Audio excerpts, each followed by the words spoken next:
It started when I lost my job. I had already been suffering financially, banking on that paycheck to get me by. Since it never came, I had been evicted from my apartment and was forced to wander around for somewhere safe to sleep. There weren't many homeless shelters in my small city, so I had to sleep in parks and alleyways. I dug through trash cans and dumpsters, saving anything I could just to eat. It felt so humiliating. I felt as if I wasn't on the same level as other people. I would get annoyed glares, or people would give me pitying looks whenever I begged for change. The world was gray and bleak, as my only goal was to survive. I didn't have any worries over power going out, my game lagging, arguing with someone, or other trivial things. I couldn't. I didn't have any of those things. Being grateful for everything I got, it was a blessing to receive anything. I didn't think life could get worse. Oh, how life loves to prove us wrong. The first time I felt them was at Stein Green Park. It was around midnight as I sat on a bench, grasping a ripped map of the city in between my grimy fingers. I'd been planning out places I could go for help when a sinking feeling started to bubble in my gut. I couldn't describe it at the time, but it felt like I was being watched. Eyes boring in the back of my skull, sending tiny needles to prickle my skin, causing me to break out into goosebumps. Cold sweat trickled down my forehead, sudden terror flashing over me like a large wave, drowning me in an ocean. Hurriedly jolting up from my seat, I whipped my head around in all directions, searching for anyone. I blinked in confusion, having expected someone to be there, yet it was empty. I squinted and did a double take, just in case I missed someone hidden in the shadows or behind a tree. But no matter how hard I looked, nothing changed. So why wouldn't the feeling go away? I snatched up my map from where it was discarded on the bench and hastily headed down the path to exit the park. The long, stretched-out roads seemed even more barren as I walked down the sidewalks, the only source of light being from the tall street lamps. My hands were tucked into the pockets of my scruffy sweater, head turned down, just trying to ignore the strange events from earlier. The further I walked, the stronger that feeling of dread came back like a silent killer coming back for its victim. My feet felt heavy as I trudged on, muscles becoming tense.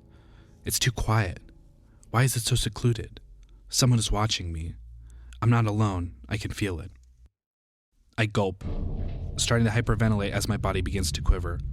My eyes shift around in paranoia with an unexplainable urge to run away, twitching every now and then. The street lamps seemed dim, shadows becoming darker. What normally would be a peaceful, somber night felt so off. Someone is definitely following me. In a surge of panic, I start making random turns down streets, zigzagging down different routes in an attempt to lose them. After a while, the feeling thankfully subsides, so I head towards my home. I arrive at the makeshift shelter at the end of a secluded alley, a tent squeezed in between two walls. I unzip the front and quickly go in, zipping it back up right behind me. I crouch there for a moment and take deep breaths to calm myself, my hands trembling. Lifting my hands to clutch my face and take some time to process what happened. Memories flash through my mind as I try to decipher them, coming up with only an excuse that would comfort me. It was nothing. You were just seeing things. Maybe it was because you're hungry. You haven't eaten in a while. Perhaps prolonged stress is causing this. My mind tries to soothe itself. I sigh, slightly shaking my head. Flopping onto the thin sleeping bag, I get ready to fall asleep. My eyes drop, fluttering closed, and my body goes limp. My breathing regulates to a relaxed tempo as I curl up for warmth. The world slowly fades to black, mind drifting off into a dreamless sleep. It was 2 days before it happened again. I had already forgotten about it, the memories lost in the back of my mind as I had shoved them away. I was walking home from the cheap laundromat carrying a cardboard box of freshly cleaned clothes, having saved up a few quarters. The sky gradually turned from a reddish orange to a deep blue as the sun set. It was a long walk from the laundromat to my home, so I had only gotten about halfway by the time it got dark. It started off as a quiet, tiny buzzing in my head, like TV static. Gradually, it became louder, more annoying. Whispers in the dark that caught my attention despite my efforts to keep my focus. My skin prickled anxiously, the same emotions from that night washing over me, causing me to remember. Quickening my pace, my grip on the box tightened, my knuckles paling from exertion. More whispers began to form, strengthening and looming around me like a cage. I tried my best to ignore them by chanting words of reassurance in my head, Calm down. It's not real. You're just hearing things." The sounds started to roar as if they were right next to my ears, pounding against my eardrums. I frantically searched around for the cause of the noise, desperate to find it. As I looked around, I spotted a shadowy figure in one of the many alleys in my peripheral vision. My head snapped to the sight, eyes wide in terror. When I made eye contact, the being vanished, leaving behind only trash cans. My breathing halted, and I could feel my body going numb. I saw something. It wasn't an illusion. I know I saw something. I turned back, bolting off in the direction of my shelter. Running for my life, pure adrenaline pumped through my veins, causing me to run faster than I knew possible. I rushed inside my tent, checking down my laundry before collapsing against the sleeping bag, breathing heavily, trying to catch my breath. My lungs felt like they were on fire, throat dry and muscles were sore. After a while, I started to calm down, having a sigh of relief. My thoughts then drifted off to what had just transpired, theories swarming around my mind in a haze. Okay, what the fuck was that? That wasn't normal. It wasn't an illusion, so what the hell was it? I grumble in frustration, rubbing at my eyelids. Just forget it. It's gone now, so you're safe. I reassured myself, although if I'm being honest, I didn't believe it. That night, I was awoken by a scratching outside my tent. I lay there, frozen in shock and fear. I had no idea what was out there, but it didn't sound human, yet it didn't sound like an animal either. The clawing was all over the outside of the tent. Thankfully, not hard enough to break through. It's like they were solely doing it to freak out the person inside. My heart thumped loudly in my chest as I clutched my sleeping bag with shaky hands. I'm not the religious type, but at that moment I prayed for it to go away. I remember sobbing in terror, so afraid of the unknown lurking outside. The sound lasted for hours upon hours, making me unable to sleep. Not that I could have, even if it had stopped. I stayed up all night, trembling in my bag, silently pleading, begging to be saved. I genuinely thought that I was going to be killed that night.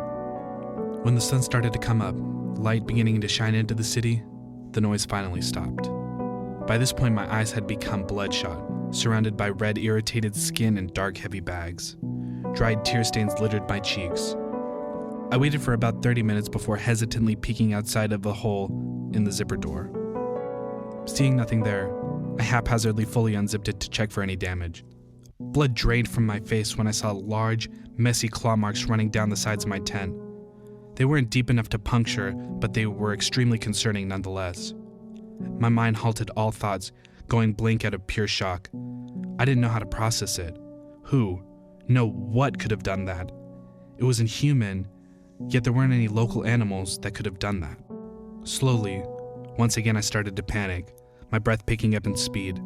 I brought a hand to my chest in an effort to calm down so that I wouldn't pass out from the stressful toll.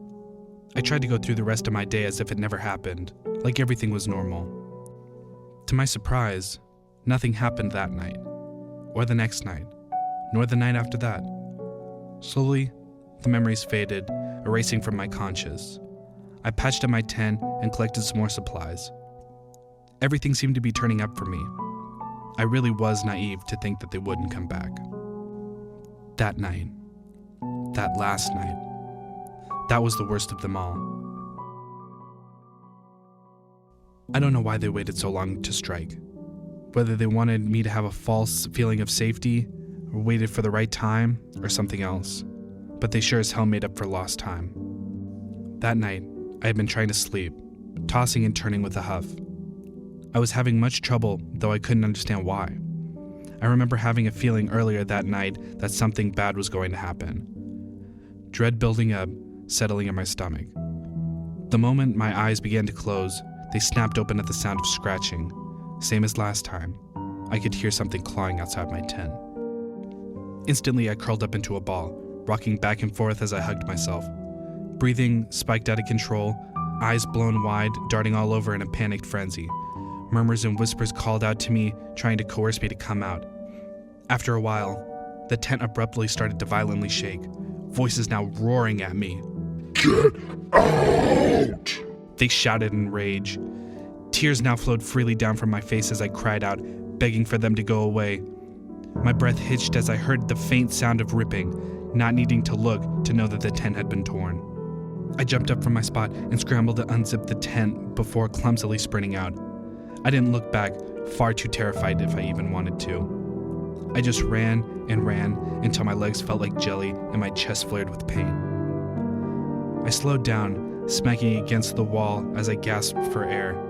I fell to my knees on the cold pavement as my vision blurred, becoming dizzy and the world around me spinning. It felt like hours, but was most likely only minutes passed by.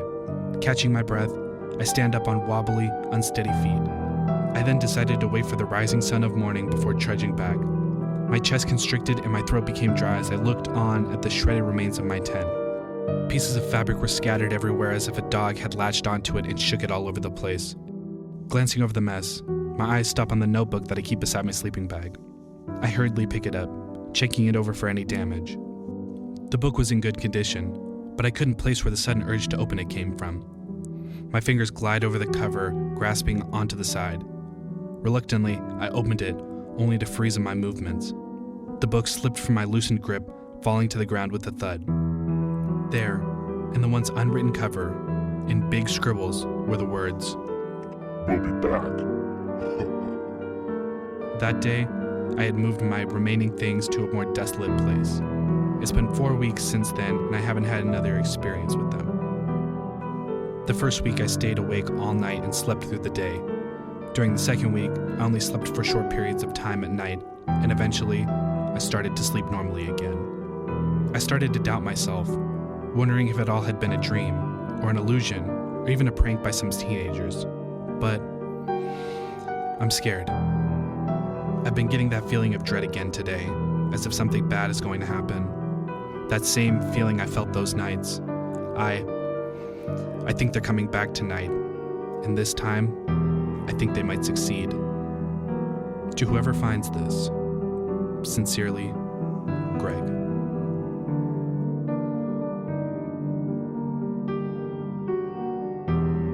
Hey guys, thanks for watching. Remember to like and subscribe if you liked the video. A big thank you to Mind Majestic for letting me narrate her story tonight.